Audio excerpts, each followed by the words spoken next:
અંકલેશ્વરમાં એસએસસી બોર્ડની પરીક્ષાનો પ્રારંભ થયો છે।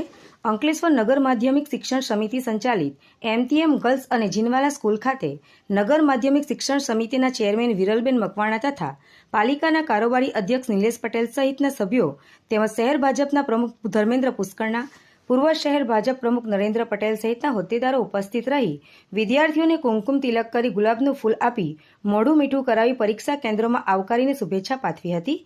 અંકલેશ્વર ઝોનમાં ઝઘડિયા, વાલિયા, હાંસોટ, અંકલેશ્વર અને નેત્રંગ તાલુકાનો સમાવેશ કરવામાં આવ્યો છે। આ ઝોનમાં 13 કેન્દ્રો છે, 40 બિલ્ડિંગ અને 386 બ્લોકમાં પોલીસ બંદોબસ્ત અને સીસીટીવી કેમેરાની બાજ નજર વચ્ચે પરીક્ષાનો પ્રારંભ થયો છે। તંત્ર દ્વારા તમામ પરીક્ષા કેન્દ્રો ઉપર એક આરોગ્યની ટીમ તૈનાત કરવામાં આવી છે। સાથે પરીક્ષા દરમિયાન વીજ પુરવઠો જળવાઈ રહે તે માટે દક્ષિણ ગુજરાત વીજ કંપનીને સૂચનાઓ આપવામાં આવે છે। પ્રથમ દિવસે ધોરણ 10ની 10,905 જેટલા વિદ્યાર્થીઓએ પરીક્ષા આપી હતી।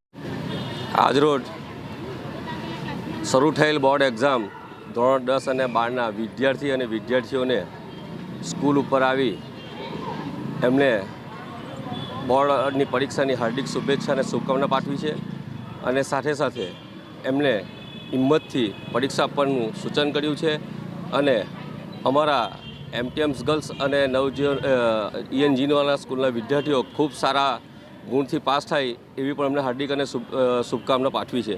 અને આજના કાર્યક્રમમાં અમારા શિક્ષણ સમિતિના ચેરમેન વિરલબેન મકવાણા, મારા સાથી સભ્યો, અમારા શહેર સંગઠન પ્રમુખ ધર્મેન્દ્ર પુષ્કરા હાજર રહી સૌ બાળકોને હાર્દિક શુભેચ્છા અને શુભકામના પાઠવી છે। નમસ્કાર, હું પ્રદીપ કુમાર મહેશભાઈ પટેલ, ધોરણ 10 એસએસસી ફેબ્રુઆરી માર્ચ 2025 પરીક્ષા અંકલેશ્વર ઝોન 80ના ઝોનલ અધિકારી તરીકે ફરજ બજાવું છું।